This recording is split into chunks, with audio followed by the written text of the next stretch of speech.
Good morning. Welcome to Winnipeg. Welcome to It Is Still Cold Outside Winnipeg. Minus 24.4 Celsius. This morning I was checking the weather and for the rest of the week. And Sunday, watch this. Hey Google, what is the weather forecast for Sunday in Winnipeg? In Winnipeg, there will be rain and snow, with a high of 3 and a low of -1. A high of 3 and rain, but then snow as well. Could be a blizzard. It's that kind of weather, but the 3, that's +3. What a difference. We're going to lose snow. Unless we get a lot more to go with it, it's that time of year. Anyway, so the snow is finally giving in. Okay, enough about the weather. I am not happy with this. So let me move this here. I'm happy with this. I'm just not happy with the brackets that I've got going on the back. They kind of, I don't know, just not the way I do things.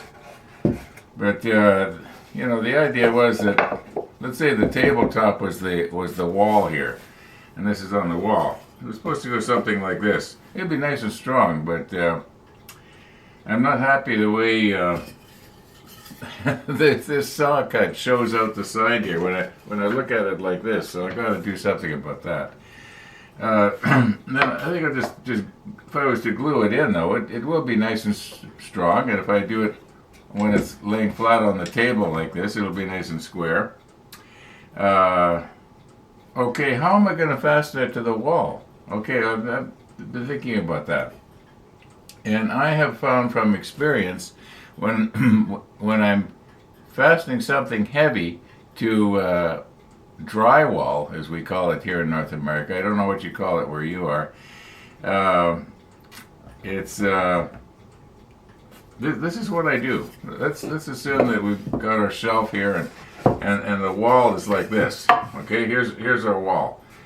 What I would do is I would drill a hole at a 45-degree angle, or maybe even just a little steeper, at an angle, so that the nail would go in this way and come out the back and sort of hook into the wall.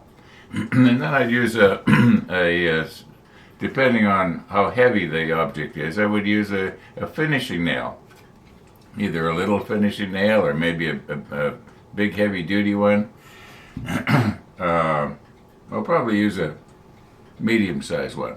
It only has to hold up, I'm guessing, this and that together. I haven't weighed it, but it's probably going to be only about, I'm guessing 10 pounds. I'll weigh everything just for the fun of it. I haven't tried this yet. Let's just move some of our stuff here carefully with my wonderful lenses. Okay, this should work. Now, let's be very careful here, Ron. We don't want to have an accident on camera because you're moving too quickly and getting too exuberant.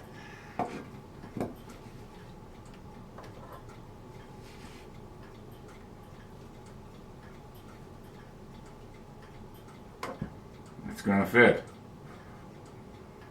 Okay, so what I'm going to do is, this one here has the wire coming out of it. I'll just drill a hole in this, and then we'll put our batteries and switches and everything underneath, and it'll be kind of tucked up out of sight. Now, yes, a person could see it if you were to take and look underneath, but I mean, people aren't going to do that. Okay, let's carefully put everything back here now.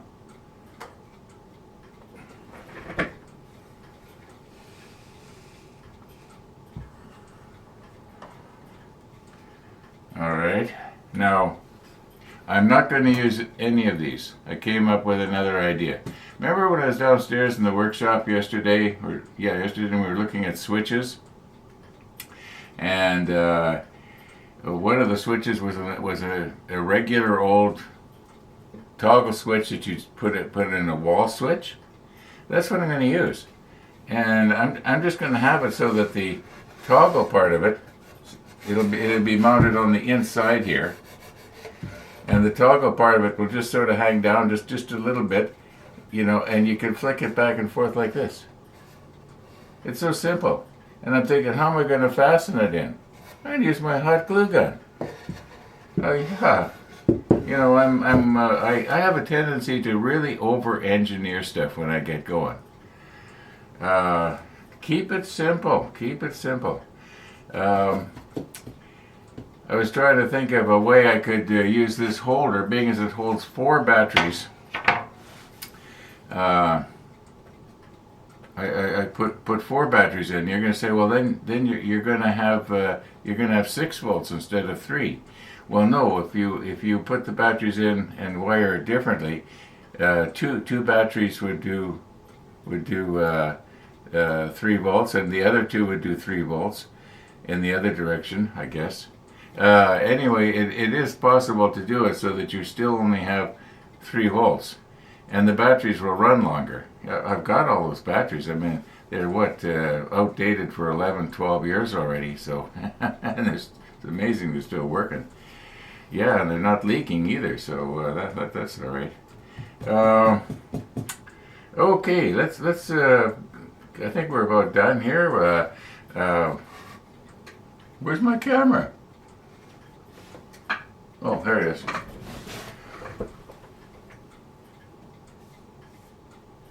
All right. I was going to take this off and say we're ready for Missy the dog, but you know what? I think I'm going to use this camera down in the workshop, because all I have to do is set it up and it looks everywhere all the time, but it's not real sharp. And editing with this camera is a pain. It's very time consuming. If you have to really pay attention to what you're doing, but I think that's what I'm going to try to do. I'm going to use this camera down in the workshop, and I think yesterday I said something to the effect of I wasn't going to video anymore down there, but I think I will go down. We'll put this on the edge sander. I'm not going to make any promises. Maybe I'll use the bandsaw to round this over. I don't know. No promises. I know there's a lot of you are big into woodworking and you want to see me do that kind of stuff. But hey, you want to watch me woodworking? Go back about 10 years, or 8 years when I was making the mantel clock. Maybe what I could do is. If you're really into woodworking, where I use a lot of different tools, the mantel clock series, I think that's what it was called. It's in other words, it's that clock that's right directly behind you, the little one on the wall,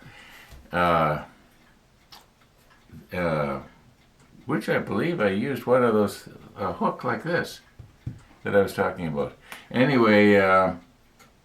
I videoed it. I think there's about 20 or 30 episodes, maybe more, and it shows me using a lot of different machines that I have. Yeah, I'll put a link in the description of today's video how you can get to at least episode number 1 of that if you're interested. For those of you who are interested, because I fully realize that. I'm not videoing down there now like I used to years ago. I used to go all out and go to great pains to get different shots and what have you. The only thing is it won't be in 4K. It'll just be in regular high definition. It's not bad. At least I believe it's 60 frames a second, so everything's nice and smooth. This is the kind of stuff that goes on in my head, frames per second, f-stops, depth of field. Yeah. Okay, let's see if we can do something on this. What do we got here? Oh, it's only 7:30 in the morning. I can't go down there and make a whole bunch of noise yet. My neighbor next door might be still asleep. My machines down there are so noisy that you can literally hear them next door. I have never had the neighbor that's there now complain, but years ago when I was renovating my workshop, long time ago, I was using a drywall screw gun, and you know how noisy they are. And I guess the sound was traveling next door, and somebody complained. I can't remember how it went, but they weren't real mad or anything. They just were sort of, boy, you're noisy, that sort of thing. Anyway, yeah, but that was a long time ago. Okay, yeah, we'll see you downstairs. Okay, obviously we're still at the model table. Now, I don't think I've ever done anything quite like this before, at least using double-sided tape. But you remember I was saying I wasn't too happy about the shape of this. It looks kind of heavy-duty. I'd like it to be a little bit more contoured. And I'm just going to eyeball it here. I'm not going to do anything really fancy or anything, but it would come, let's see, I want this to, okay, so this is it's gonna be right there, so I don't want the curve to start.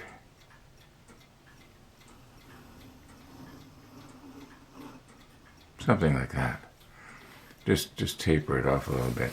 Now, being as that I want these both the same, this is my plan. We will have to cut this down just a little bit so that we can get rid of this sort of stuff. But all right, here we go. And I'm hoping that I can get this tape off of there afterwards. No use using any more than I have to here. Okay. We're going to be cutting this off later, so if we put it here, it should be all right. Let's go down to about here. All right, and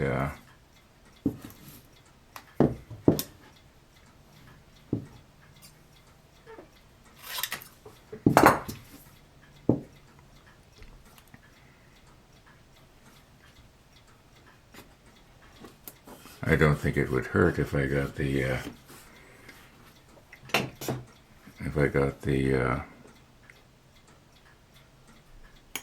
can't remember what I was going to say. That's scary. Oh yeah, I was going to say I don't think it would hurt if I ran the blade through the tape.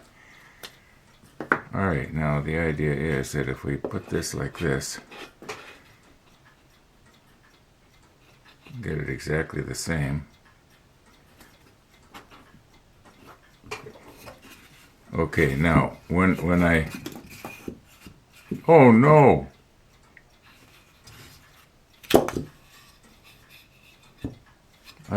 Now I can't see the. Well, you know what? That's all right. That's okay. I can redraw it. Yeah, I can redraw it. Ron. Okay, I don't do retakes. It is what it is. You see my stupid mistakes. Okay, so this one's nice and easy to draw on. Let's make sure I don't draw it the wrong way and go this way. Okay, so we're just going to draw a line. Something like this.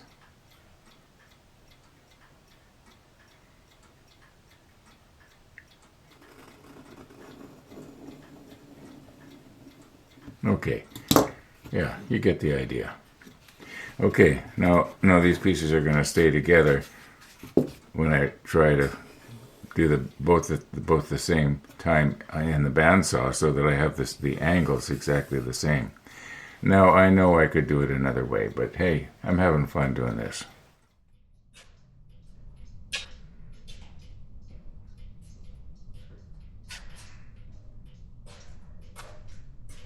Okay, this is what you would call mugging for the camera. or acting.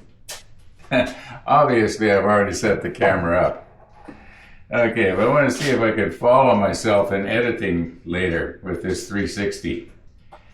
And I came down here about 15 minutes ago and got the chop saw out of the way.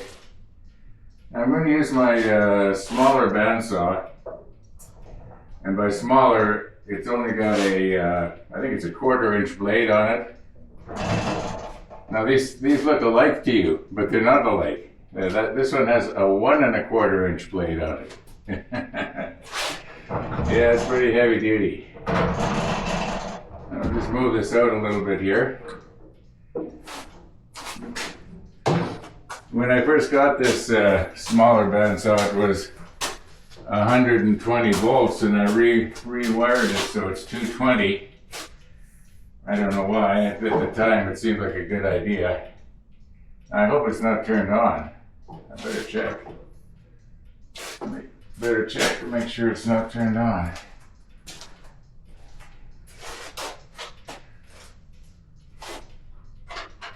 No, she's off. It could be it's the type of switch that's the sort of thing once it loses power, it automatically goes back to off. Alright, there we go, 220. Or 240. I think it's about 238 volts if I was to measure it. Now the idea of the red straps here is to remind me to tension the blade before I actually push the on button. And okay, here's hoping that it's going to not come off of the tires.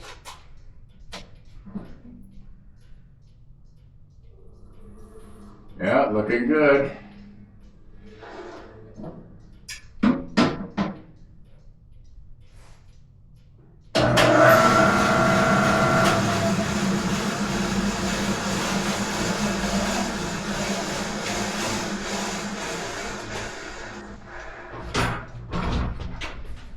Now, because I'm big on dust collection, we're going to hook the hose into the side here. And the other end of the hose is going to go over onto the hose that's underneath the table saw there.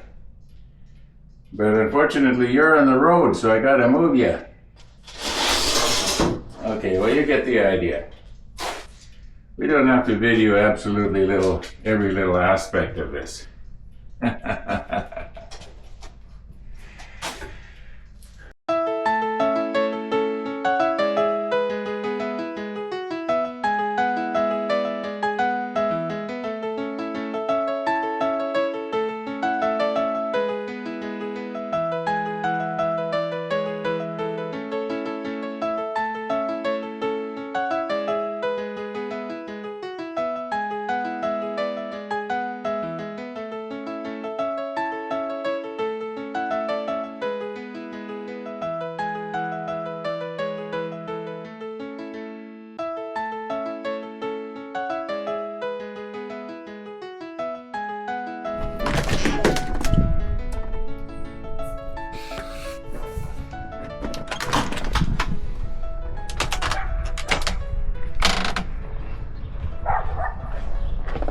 Come on, Missy. Come on, Missy. Never mind that other dog. Come on. Never mind that other dog. Hey, Max. She kind of freaked out when she saw that long pole. Yeah, I noticed that. Well, let's get the long pole collapsed here. Yeah, let's get it collapsed. Minus 40 Fahrenheit or minus 40 Celsius. Not fit for man or beast. Yeah, hold on here. Okay.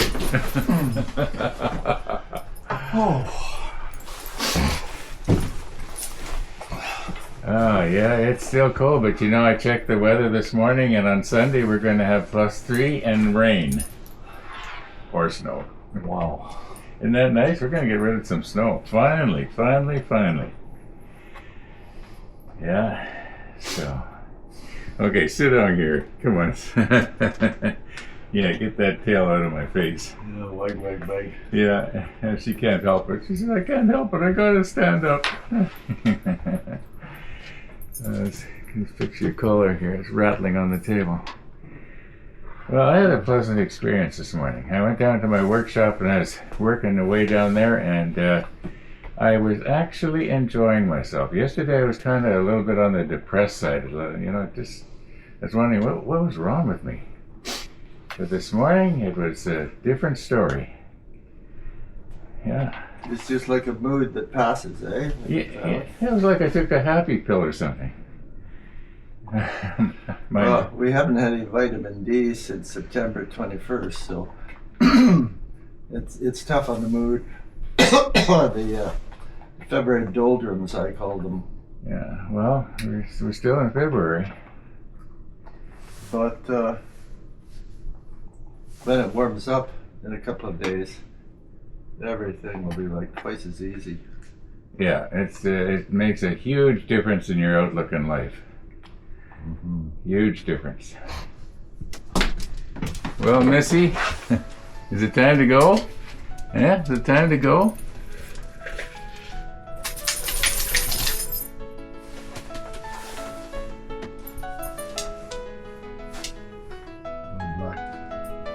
Thank you for coming again, Missy.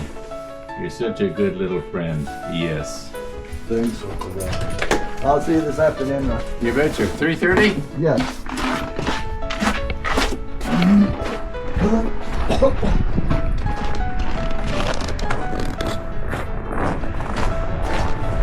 Bye, Missy.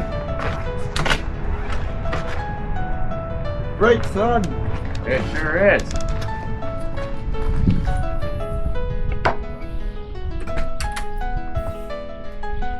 Yeah, nice to see the sunshine.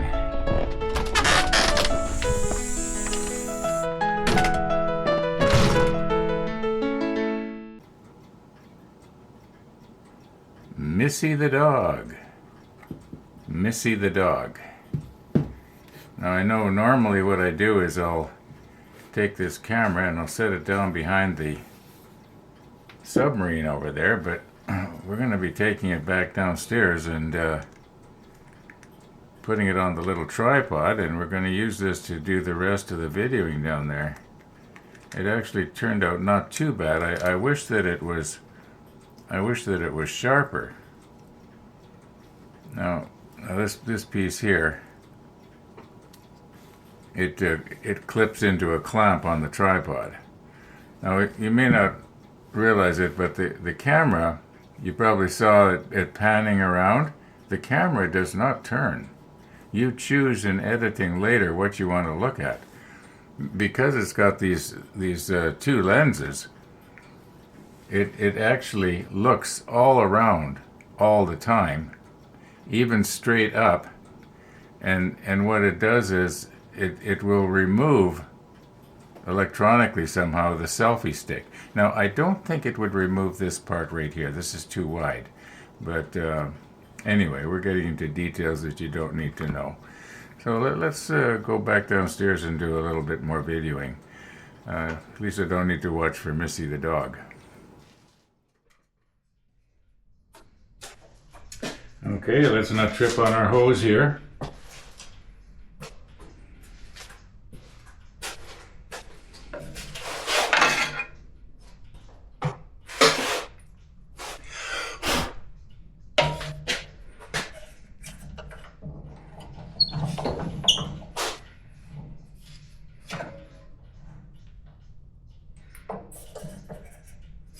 That should be all right. All right, now our cut, we're going to want to have it come something like this. This thing's almost on my road here. I should just move everything just a little bit. Just angle it just a little. That's somewhat better. Okay, Now we don't have to go exactly on the line. The important thing is that we keep them both the same. So get our air going, and because it's so noisy, we're going to use these. And these are my eye protection, believe it or not.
Okay, being as we're going to have to use the edge sander, I'll be able to take this down nice and smooth on the edge sander. So let's go get our hose hooked onto that, and yeah, we'll see you over there. Guess I'll need these over there too.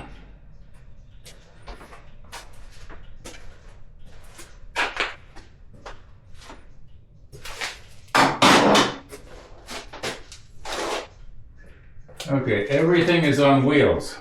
Everything heavy except the hollow chisel mortiser. Everything else is on wheels, and I can move it around. Oh, pardon me. The big lathe is not on wheels. But this machine is actually very heavy, but I can wheel it around quite conveniently. Now, let's see if I can get my hose off of the bandsaw here without accidentally knocking over the camera. I guess I could have moved the camera too, couldn't I?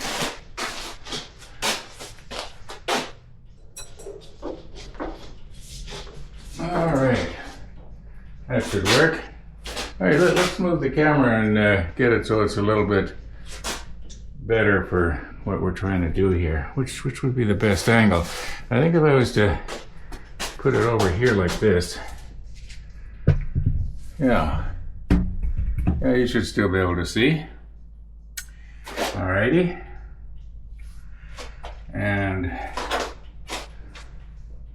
oh, the hose is in my road. I'm gonna have to recompose.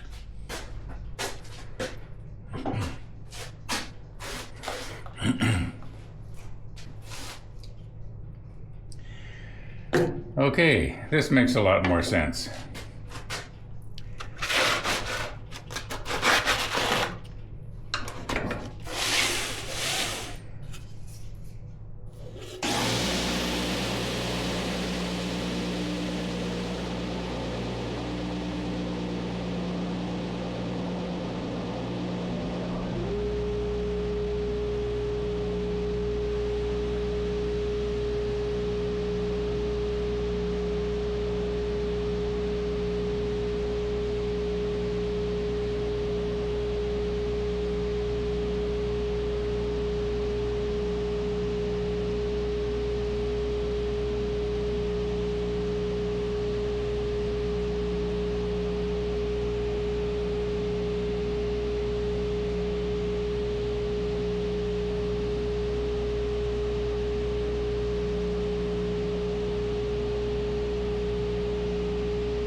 Okay, you know my favorite saying, keep your eye on the blade and you won't stick your fingers in the blade? Well, the same thing goes with a sanding belt.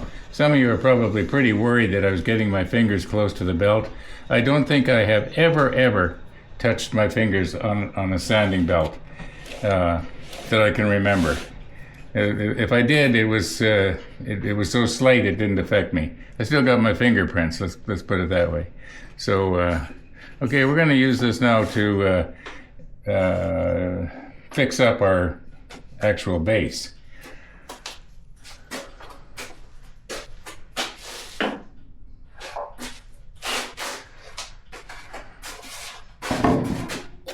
I don't know if I should maybe recompose here a bit. I think you should be able to still see everything pretty good. All right, here we go.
Okay, now this one edge here,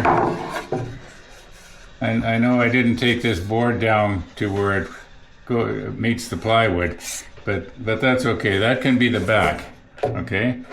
So what I'm going to do now is just by hand, I'm just going to sort of ease over these sharp corners here with a sanding block.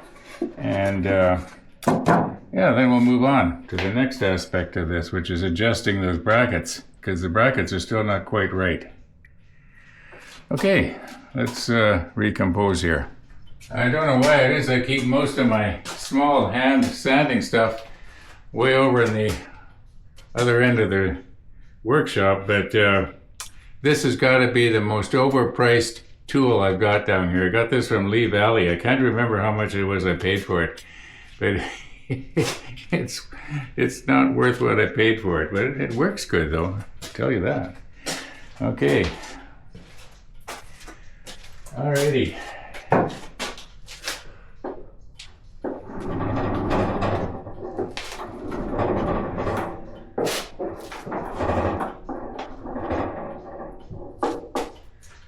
One of my workshop videos is called the homemade air cleaner or something to that effect. And I made this thing. It's all homemade. It's made out of a furnace fan, but it works probably better than anything you can buy. Well, almost anything. I suppose somewhere in the world there's a real heavy-duty industrial air cleaner that's better than this, but this was actually fun to make. What happens is the filters will periodically plug up, of course, naturally, and I just vacuum them out and reuse them. Anyway, it's going to make noise, so here we go. Maybe I should move you in a little bit.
Okay, you get the idea. I don't think there's too much more sanding I got to do on this thing. Maybe I'll just get these edges right here. I just wanted to make sure I didn't pick up any slivers while I was working with it. It's not like we're making another solid oak clock or something like that, so we're almost done here. Well, pretty close. I'd say we're 80% done, finally. And I am enjoying myself today. Yeah, it's a good feeling. Good feeling. Okay, for those of you who had wanted workshop video, well, you got it.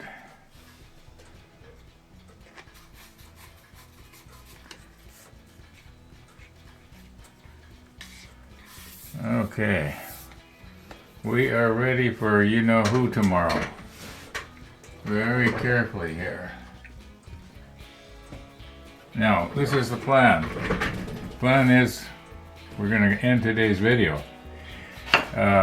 What I did with these is I shortened this so that this is going to be up inside, out of sight. Now, if this was the back, it would be like this. Okay, you don't see that anymore. But, however, this is the back.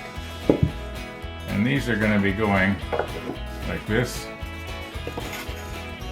and like this.